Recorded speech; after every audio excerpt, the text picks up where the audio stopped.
Hey everyone! You ever see a player absolutely dominate for a few seasons, then suddenly, poof, they're gone? It's crazy how fast things change in the NBA. One year you're on top of the world, the next, you can't even get a contract. Today we're breaking down some of the biggest names who had all the talent, the hype, and even the big contracts. But for one reason or another, they disappeared. Whether it was injuries, the league evolving, or just bad luck, these players went from NBA stars to being completely out of the game. Stay locked in because we're diving deep into these wild stories, only here on Sports Frenzy TV. Let's start with someone who was once the most exciting dunker in the league, Kenneth Faried. Kenneth Faried, aka the Manimal, was a beast. If you watched the NBA in the early 2010s, you definitely remember him. This guy had insane energy, was a rebounding machine, and threw down some of the nastiest dunks you'll ever see. He was drafted by the Denver Nuggets in 2011, and even though he wasn't the tallest power forward, only 6'8", his motor made up for him. He never stopped moving. He was a fan favorite because he played every game like it was his last. His rookie year, pretty solid. About 10 points and 8 rebounds per game. But as he got more minutes, he became one of the league's best hustle players. By 2014, he got a $50 million contract and was even playing for Team USA in the FIBA World Cup. So what happened? Well, for one, his game never really evolved. He was great at rebounding and running the floor, but he had no jump shot and wasn't a strong defender. As the NBA shifted towards spacing and three-point shooting, a guy like Faried, who lived off dunks and putbacks, became less valuable. By 2017, the Nuggets had found more versatile big men like Nikola Jokic and Paul Millsap. Faried's minutes dropped, his numbers dipped, and by 2019, he was out of the league completely. He had a short comeback with the Houston Rockets, but that didn't last either. It's crazy to think a guy who got a huge contract and played for Team USA just disappeared so fast. But that's the NBA. If you don't adapt, you get left behind. Speaking of players who went from must-watch to nowhere to be found, let's talk about Roy Hibbert. Roy Hibbert wasn't just good, he was dominant at his peak. If you remember those early 2010s Indiana Pacers teams, they were a nightmare for opposing offenses. Hibbert was the reason why. Standing at 7'2", he was the definition of a rim protector.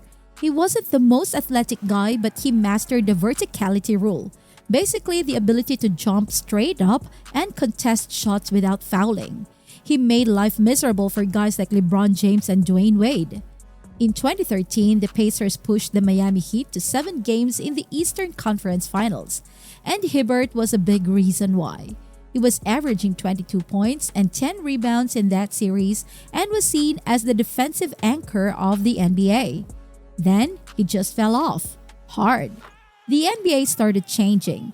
Teams stopped playing traditional big men who only protected the rim.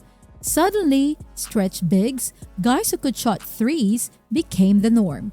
Hibbert was slow and couldn't guard the perimeter, which made him unplayable in certain matchups. And just like that, he became a liability instead of an asset. In 2016, the Pacers traded him to the Lakers, and by 2017, he was out of the league entirely. Hibbert went from being an all-star and one of the league's best defenders to being completely forgotten in just a few years. If you ever needed proof of how quickly the NBA can pass you by, his career is a perfect example. Now, while Hibbert struggled with adapting to a changing NBA, our next player was just flat out unlucky. Let's talk about Michael Redd. Michael Redd is one of those names that true NBA fans know, but casual fans probably don't. And that's a shame because this guy could score. He was drafted by the Milwaukee Bucks in 2000 and started off as a backup to Ray Allen. But once Allen was traded, Redd took over as the team's best player. By 2006, he was averaging 26 points per game and was one of the best shooters in the league. Here's the thing, he could have played with LeBron James. In 2005, the Cavaliers really wanted him to come to Cleveland, but instead he stayed loyal to Milwaukee, signing a $91 million deal. And what happened? Injuries. In 2009, he tore his ACL and MCL. He tried to come back the next season and tore them again. After that, he was never the same. He bounced around a little before retiring, and now barely anyone talks about him. If he had joined LeBron in Cleveland, things might have turned out differently. But instead, his career ended with a sad what if. Now, while injuries derailed Red's career, our next player had an entirely different kind of problem. Let's talk about Nikola Pekovic. Nikola Pekovic was terrifying. This guy was a tank. He played for the Minnesota Timberwolves and was known as one of the strongest players in the NBA. He wasn't flashy, he didn't block a ton of shots, but if he got position in the paint, good luck stopping him. In 2014, he was averaging 17 points and 9 rebounds a game. The Wolves thought he was their center of the future, so they gave him a $60 million contract. Then his body gave out. His massive 300-pound frame took a toll on his ankles, and after a few injury-plagued seasons, he was done. But here's where it gets weird.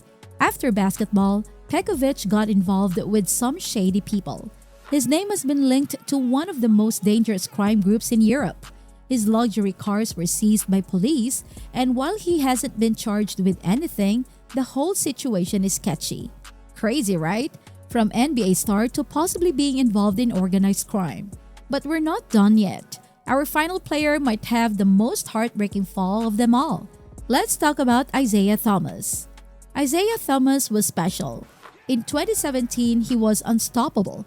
He averaged 29 points per game for the Boston Celtics, led them to the Eastern Conference Finals, and even finished top 5 in MVP voting. But here's what makes his story different. He played through tragedy. Just before the playoffs, his sister passed away in a car accident.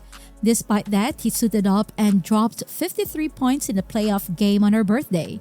It was one of the most emotional performances in NBA history. Then his body broke down.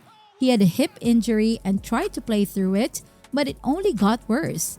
The Celtics ended up trading him for Kyrie Irving, and from that point on, he was never the same. Within 2 years, he went from MVP candidate to barely being able to get a contract. His story is a reminder that basketball is brutal. Even if you give everything to the game, it doesn't always love you back. And that's the harsh reality of the NBA. 1 year you're a star, the next you're forgotten. So enjoy the greatness while it lasts, because as we've seen today, nothing in basketball is guaranteed. Who do you think had the most shocking fall off? Let me know in the comments and I'll catch you in the next one. Peace.